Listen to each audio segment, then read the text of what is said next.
கரூரில் இருந்த 41 குடும்பங்களை சந்திக்கிறதுக்கு மகாபலிபுரம் வர சொல்லியிருக்காரு விஜய். இதில் 41 குடும்பங்களும் வந்து கிளம்பி போயிருக்கிறாங்க. இதில் நிறைய ஃபேன்ஸ்லாம் வேறு போயிருக்கிறாங்க. அதில் கலாட்டா வாய்ஸ் சேனல்லேருந்து 2 தங்கச்சிங்களை கேட்குறாங்க, நீங்கள் எதுக்காக இங்கே வந்துருக்கீங்கன்னா, நாங்கள் விஜயை பார்க்கறதுக்கு வந்துருக்கணும். நான் அந்த தங்கச்சிங்களை தான் கேட்குறேன், உங்களுக்கு வேறு வேலையே இல்லையா? வீட்டில் எங்கன்னா அடங்கி உட்காருங்க, மழை டைமு, சூப்பராக டிவியில் பார்க்கலாம், டிவிலே போடுவாங்க. இப்போ நீங்கள் போனவொடனே வாங்கம்மா அப்படின்னு சொல்லிட்டு கூப்பிட்டு வரவங்கள. இந்த மாதிரி நீங்கள் பண்ணதுனால்தான் 41 உயிர் வீணாக போச்சு. யாரும் போகாதீங்க தயவு செஞ்சு. ஏன் விஜய் மூஞ்சே டிவிலையோ சினிமாவிலையோ பார்த்ததே கிடையாதா?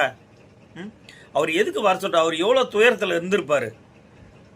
41 குடும்பத்தை கூப்பிட்டு வச்சு எல்லாருக்கும் சாப்பாடு போட்டு அனுப்புறதுக்காக வர சொன்னார். மன்னிப்பு கேட்பார், வருத்தப்படுவார், எவ்வளோ இருக்குது. புத்தி இல்லை உங்களுக்குலாம். கரூர் விஷயம் தெரியுமா உங்களுக்கு? கலாட்டா வாய்ஸில் கேட்குறாங்க.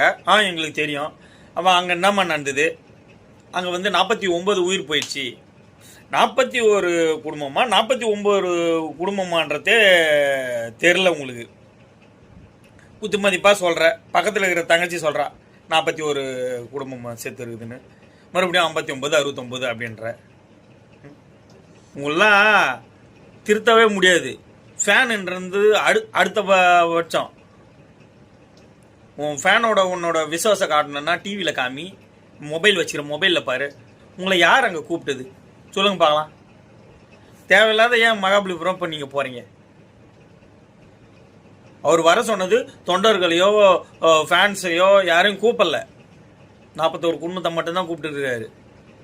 நீங்கள் பார்க்கலன்னா அவர் ஒன்றும் ஆயிட போகிறதில்லை. முதல்ல யோசிங்க. பெரும் துயரத்தில் இருக்குது தமிழ்நாடே, 41 குடும்பத்தை இழந்துட்டு. நன்றி.